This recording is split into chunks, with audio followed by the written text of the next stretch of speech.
Sir Francis, nanonood po si Tatay Digong sa inyo. Uy!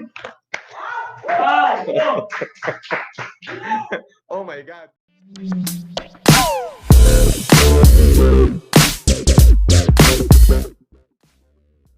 Inyo, uy! Oh my God. Kung nanonood po ang ating presidente sa aking ginagawa, mahal na Pangulo, bahala na kayo sa akin. Ang dami ko na sagasaan, mahal na Pangulo. Ako pinagtutulong-tulungan na eh. Pero ito lamang po ang aking kapamaraanan, mahal na Pangulo, para matulungan ang ating mamamayan, siyempre at ang ating gobyerno. Nanonood po sana. Tama ba yung nabasa ko? Baka mali. Ayan. Idol nanonood. Sir Francis, nanonood po ang mahal na Pangulo. My God. Sabi niya. Ay, yun po. Yun po, mahal na Pangulo. Bahala na kayo. Presidente ng Pilipinas yun, nanonood eh. Nahiya tuloy ako. Okay lang yan, boss. Okay. Totoong tao rin ang presidente. Ayan nga eh. Ayan nga eh.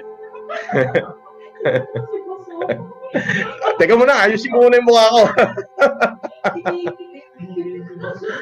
Oy, bakit ikaw ba panoorin ng Pangulo, hindi ka kikiligin? Sira ka pala eh. Di ba? Ikaw para kang bali. Ako lang, nanonood din naman ako sa kanya. Ang pinanood ko yung mask niya, yung sinuot niya mask, nagmumura siya, nalaglag yung mask niya. Nakakatawa ako ng tawa. Alam niyo po,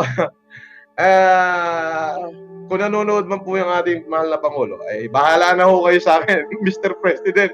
Alam niyo, ako hindi ko alam kung anong gagawin ko. Ang lalaking tao ho, pinagtutulong-tulungan nila ako. Pero okay lamang po yan. Kasi wala naman ho ko intensyong makapanakit ng tao. Ang intensyon ko lang sa unang araw ay alam ko na agad na napakahirap ho ng ating pinagdalabanan.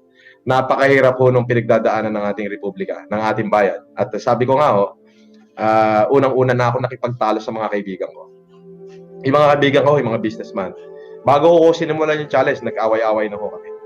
Dahil yung iba ho sa kanila ay alam niyo na, iba-iba ho yung ideolohiya.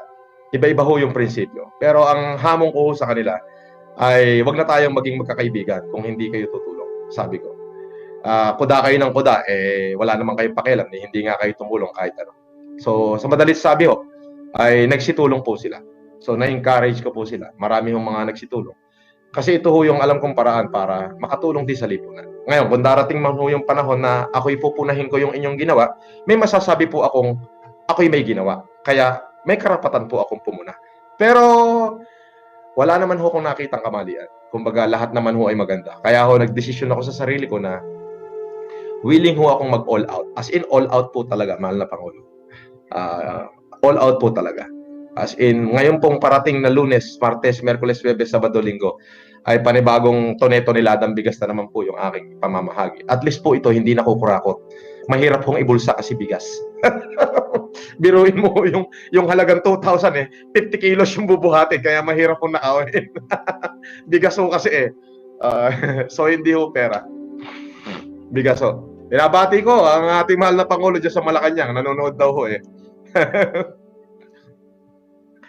At syempre, John Paul PH, Chino Boy, Romel Conanan, Mocha Aiden, Wilma Hoyla, Jami Jami. So yun po. Kaya po ako nag-vlog ngayon para batiin ko lahat ng ating subscriber. Kung hindi po ako nagkakamali, ang ating pong YouTube channel ay may kulang-kulang 700,000 subscriber within the period of 2 weeks. At ang ating pong Facebook, kung yun hong intindihin si Facebook, nasa 15 million ho yung aking followers, bigla ho nilang nilockdown yung aking page. Galit sila sa page ko. Galit sila sa page ko. Global Viral Channel, good evening Sir FLM, God bless. God bless din po. Hello Sir Francis, pa-shoutout po from Davao City. Sobrang idol po namin kayo. Sana po makaabot yung tulong nyo dito sa Davao at sa Digos City. Sana po mabasa nyo ito. God bless, sir. Meron ho akong gustong i-challenge dyan sa Davao. Ito yung magiting na lalaki to. Pero hindi ko pa kasi ito nakaharap ng personal. Pero ang pagkakaalam ko, yung magaling daw na lalaki yan. Ang hirap namang i-challenge. Kaya ang challenge ko na lang, Yama, is yung mga kaibigan ko. Bakit mo gusto nyo? Baka mamaya magpadala na sa contraction. Ha? Baka mamaya ako magpadala na sa contraction. O eto, kasi magiting daw na lalaki to. Doon sa mga nakakakilala, magaling daw. Itong taong to hindi ko mahusgan. Lahat ng aking narinig dito na may pagbibigay din. Ha? Kung sasagutin niya ako, maraming salamat. Kung hindi niya ako sasagutin, maraming salamat. Pero yung pangalan nito, putok na putok doon sa Davao eh.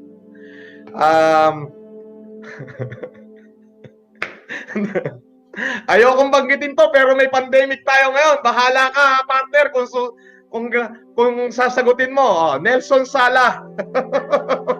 Yeah! Nelson Tata Sala. Sina-challenge kita, isang truck na bigas, pamigay mo dyan sa mahihirap daw, sumarting Digos. Digos Davao.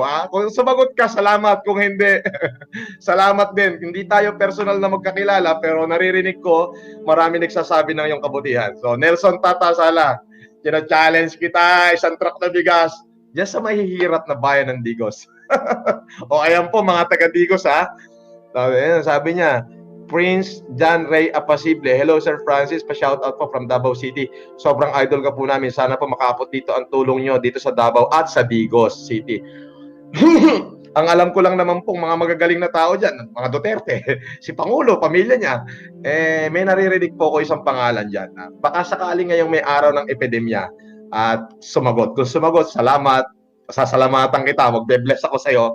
Kung hindi naman sumagot, ay okay lang. Kumbaga, kasi yung sa akin is kailangan tayo ng ating republika. May epidemic tayo. Baka sa ganitong pamaramaraan, makatulong tayo.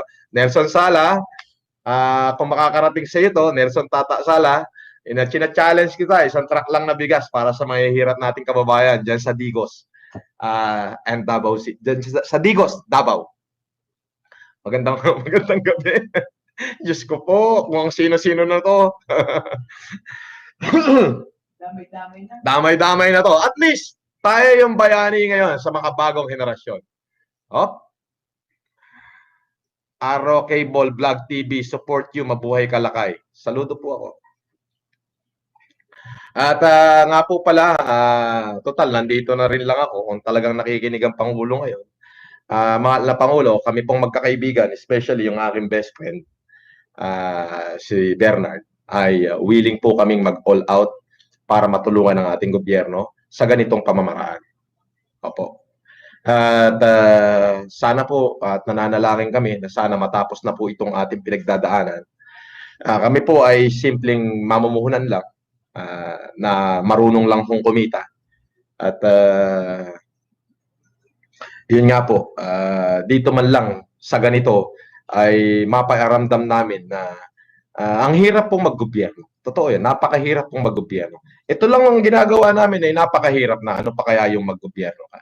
Kaya wag po kayong panghinaan ng loob, Mr. President. We got you. At any cost. Pero ayoko pong gusto ko lamang po ng pribadong buhay. Yun lamang po ang aming gusto. Pribadong buhay. At matutulong po kami kahit sa maliit na munti naming nakakayanan. Ayun lang po. Kaya po kami, all out kami dito sa ating epidemic. At sana naman po yung ibang mga mayayaman dyan, kasi po maraming klase po yung mayaman. Meron po tayong tinatawag na mga tycoon. Okay? After ng tycoon, meron tayong tinatawag na elitista. After ng elitista, meron tayong alta sociedad. Ayan. Tapos, mayaman, and middle class, and poor, and poorest among the poor. So, ang classification po kasi ng ating kabuhayan is, yung mga tao po dito is A, B, C, D, E, F, G. Ayun po. Yung G po, yun na po yung mga palaboy. So, yun po. Pero dun sa mga naglalakihan, wala ho ko narinig eh. Puro nasa middle class ho yung uma-action. Yung mga businessman na kumikita lang din ng milyon. Pero yung mga kumikita ng bilyon, maaaring gumagawa sila pero hindi ko yan alam at di ko pa ho napapansin sa panahon ngayon. Ang tanging nalalaman ko po, ang gobyerno ay gumalaw at nagbigay ng 200 plus billion. Pero hindi po talaga sasapat. Hindi po sasapat. Yung pong may nagsasabi pong kumpanya na nabanggit ko na sinasabi, dati pa sila tumutulong. Lahat naman ho tayo, dati pa tumutulong. Ako nga, dati pa tumutulong. 2007 pa lang tumutulong na ako. Hindi na ho dapat natin ipangalandakan yung dati pa tayong tumutulong. Ang sinasabi ko po is yung ngayon. Dahil may epidemya tayo eh. Eh yung isang kumpanya na binira pa ako pabalik, hindi alam ni Mr. Marcos na dati pa tayong tumutulong. Wow! Ako rin ho, dati pa rin tumutulong. Hindi pa kayo kumpanya, hindi pa ko naririnig yung pangalan ng kumpanya nyo. Tumutulong na ako. So wag niyo sabihin sa akin na ako'y nagkamali at kayo'y dati pang tumutulong at patuloy na tumutulong.